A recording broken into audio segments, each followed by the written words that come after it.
مولانا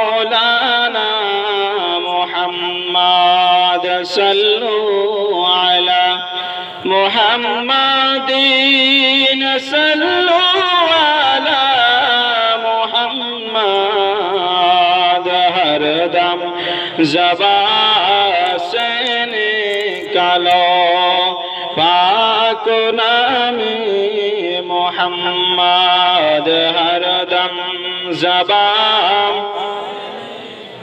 लो शफीआना मोहम्मद सल्लल्लाहु तआला अलैहि वसल्लम अऊज़ु बिल्लाहि मिनश शैतानिर रजीम बिस्मिल्लाहिर रहमानिर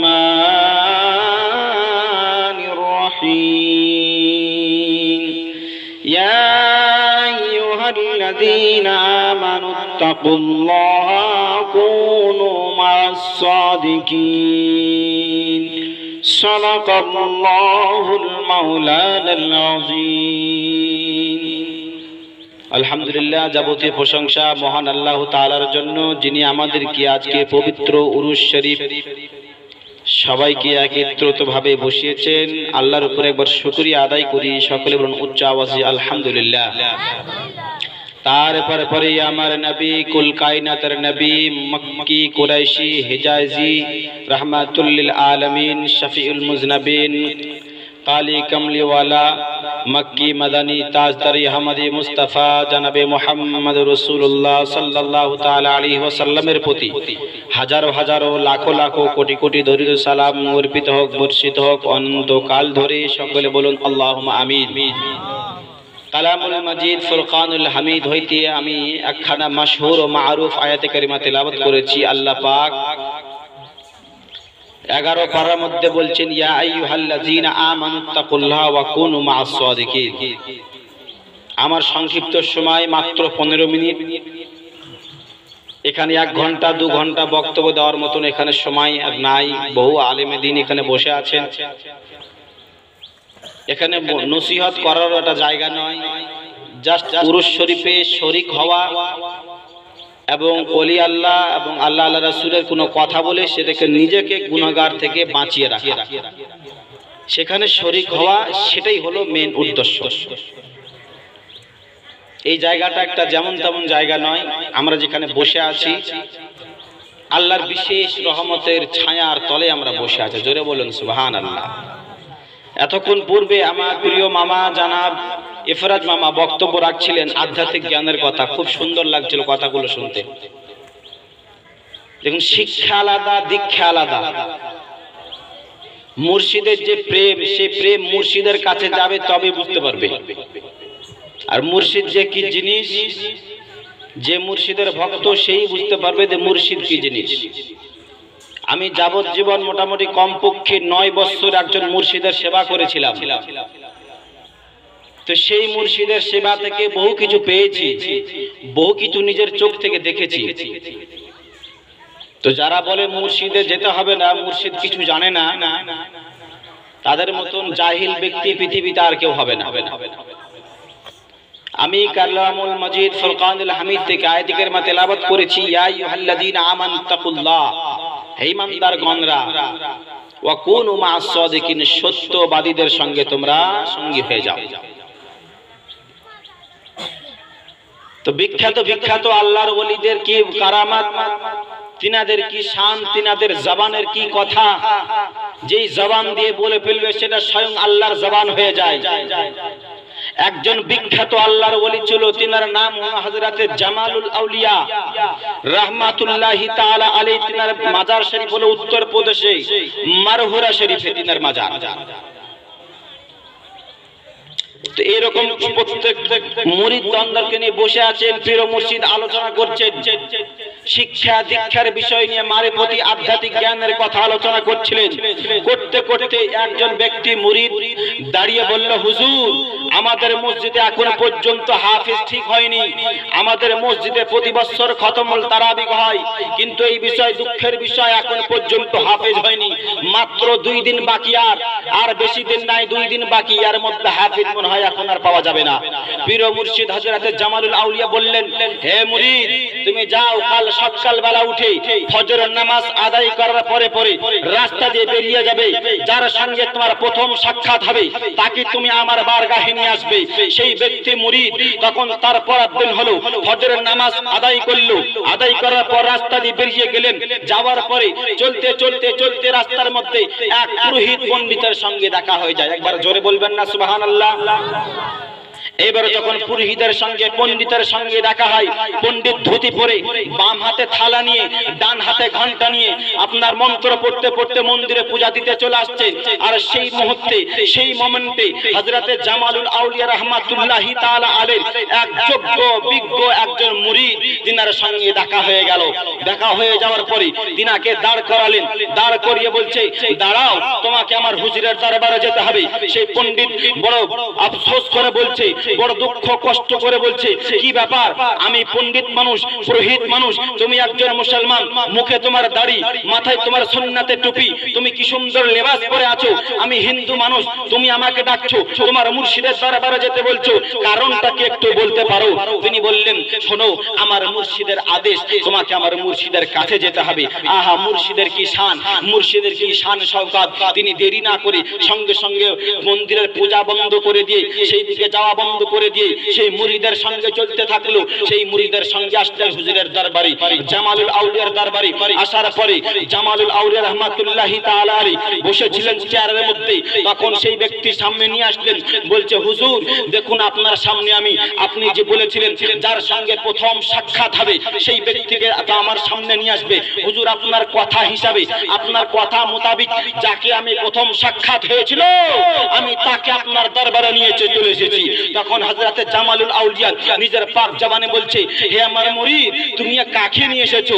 হযরতে জামালুল আউলিয়া কথা বলার পরে সেই মুরিদ তখন বলছে, হুজুর हमको लाने का काम था, आपको बनाने का काम आपका है। জোরে বলুন সুবহানাল্লাহ। জামালুল আউলিয়া रहमतुल्लाहि ताला अलैहि ने फरमाने लगे, अरे सुनो, तुमको लाने का काम था और उसको हाफिज बनाने का काम मेरा है। বলে বন্দি যাও, পুকুরে চলে যাও, তালাবে চলে যাও, উজু করে বানিয়ে আসো। উজু বানানো, উজু বানানোর পরে বানানোর পূর্বে জিজ্ঞাসা করছে, ও জামালুল আউলিया बाबा मुझको करना क्या है? उन्होंने कहा तुमको मेरी मस्जिद में 30 दिन तक तुमको तरावी पढ़ाना है। जिस तरह ये तरावी नहीं है, तुमको खत्म तरावी पढ़ाना है। তোমাকে এই তারাবি পড়ানো নয়, তোমাকে 30 পারা 1 থেকে 30 দিন তারাবি পড়তে হবে এবং তোমাকে হাফেজ হিসাবে তোমাকে খতম তারাবি আবার মসজিদে পড়াতে হবে। তিনি বলছেন, আশ্চর্য ব্যাপার, আমি একজন পুরোহিত মানুষ, আমি কোরআন পড়তে জানি না, আমি ইসলাম ধর্ম গ্রহণ করিনি, আমি আপনার মসজিদে কি করে তারাবি পড়াবো? এটা তো কোনোভাবে সম্ভবই নয়। তখনই বলছেন জামালুল আউলিয়া, যে নিগাহে ওলি মে ও তাসির দেখি, হাজারো বদলতে হুয়ে তকদীর দেখি। নিগাহে ওলিদের মধ্যে উনাদের নিগাহ যদি কার উপরে পড়ে যায় তার তকদীরটাও পাল্টে যাবে। যার ভাগ্যে সন্তান নাই তার ভাগ্যে সন্তান চলে আসে। বড় পীরের ঘটনা আপনারা হয়তো শুনেছেন, তার ভাগ্যে সন্তান ছিল না, কিন্তু বড় পীরের কাছে যে সে সন্তান প্রাপ্ত হয়ে গেল। এগুলো ওলিদের কারামাত। তখন উজু করে আসলো, উজু করে আসার পরে বলছে, পণ্ডিত তোরা সামনে আসো। তোরা যখন সামনে আসলো, আসার পরে মিরপুরা মুর্শিদ জামালুল আউলিয়ার এই সিনাটা পণ্ডিতের সিনার সঙ্গে লাগালো। লাগার পরে বলছে, পণ্ডিত আমার জবানটাকে টানো। যখন জিভটাকে বের করে দিল, দেওয়ার পরে পণ্ডিতের মুখের মধ্যে জিভটাকে ঢুকিয়ে দিল। দেওয়ার পরে আধ্যাত্মিক জ্ঞান হিসাবে জিভটা যখন বলল জামালুল আউলিয়া, এ পণ্ডিত মেরি জবান को तुम एक मर्तबा जोर से खींचना। যখন পণ্ডিত কি করলো, একবার জামালুল আউলিয়া পীরের তখন এই জবানটাকে জিভটাকে জোরে একবার টেনেছে আর সিনাটাকে জোরে করে এভাবে চেপে ধরেছে। বলে, পণ্ডিত বলো তোমার সিনার মধ্যে কত গেল? তখন পণ্ডিত চিৎকার করে বলছে, ও জামালুল আউলিয়া मेरे मुर्शिद मेरे प्यारे बाबा, मेरे सीना के अंदर एक नहीं दो नहीं, कलामुल मजीद फुरकानुल हमीद मेरे अंदर 1 से लेकर 10 धारा तक का मैं हाफिज कुरान बन गया। বলছে বলো কত হলো? বলছে হুজুর এক টানে আমার সিনার মধ্যে 10 পারা কোরআন হাফেজ হয়ে গেছে আমি। বলছে আর একটু জোরে টানো। যখন আরেকবার জোরে টেনেছে, বলো এবার বলো কত হলো? বলছে হুজুর 20 পারা হয়ে গেছে। বলছে তাড়াতাড়ি করে বলো, নালে তোমার এই সিনার তাজাল্লিয়াতের জন্য আধ্যাত্মিক জ্ঞানের যে পাওয়ার, তুমি যদি তাড়াতাড়ি না বলতে পারো তোমার সিনাটা ফেটে চলে যাবে, তাড়াতাড়ি বলো। বলছে হুজুর আমার সিনার মধ্যে এক নয় দুই নয়, আমি মুকাম্মাল হাফিজ কোরআন হয়ে গেছে। জোরে বলুন সুবহানাল্লাহ, জোরে বলুন সুবহানাল্লাহ। মুর্শিদের দোহাই লাগে, জোরে বলুন সুবহানাল্লাহ। এইবারে তখন 30 পারা কোরআনের হাফেজ হয়ে গেলেন। কার জন্য? এক মুর্শিদের জন্য। কার দরবারে গিয়েছিল? মুর্শিদের দরবারে গিয়েছিল। কার বাদাওলত ছিল? মুর্শিদের বাদাওলত ছিল।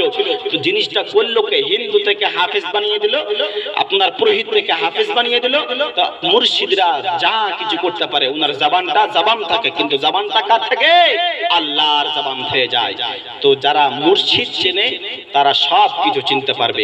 তাদের এই কলো আপনার উজালা হয়ে থাকবে, পরকালে উজালা হয়ে থাকবে। আমি 8-9 বছর এক মুর্শিদের সেবা করেছিলাম, এখনো মুর্শিদের সেবা করি, ভক্তি করি। লালগোলার আমাদের হেড মুদাররিস সাহেব মৌলানা মির্জামান আলী চিশতি মিয়া, উনাকে আমি চরম ভালোবাসি, উনি আমার মুর্শিদও হন।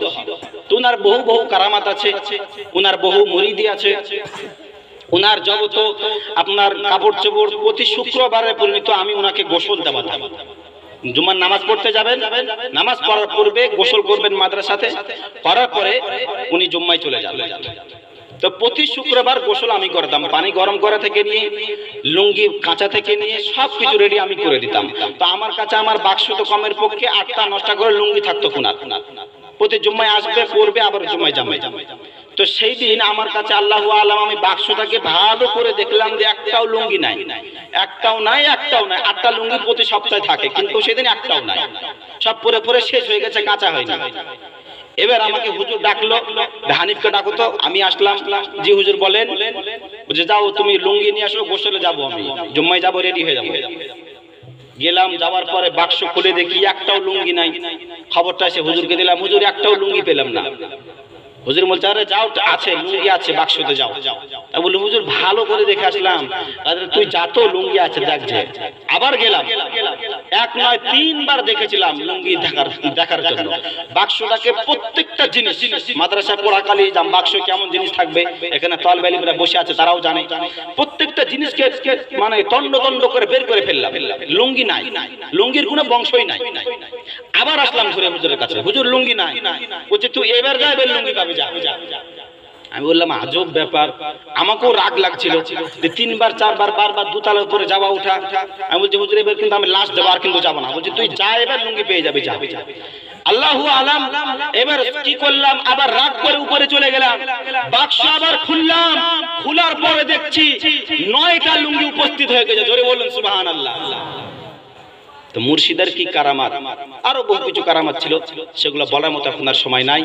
মুর্শিদ ভক্ত হন, মুর্শিদ চিনুন, তবে আপনার সঠিক পথের পথিক হয়ে যাবেন।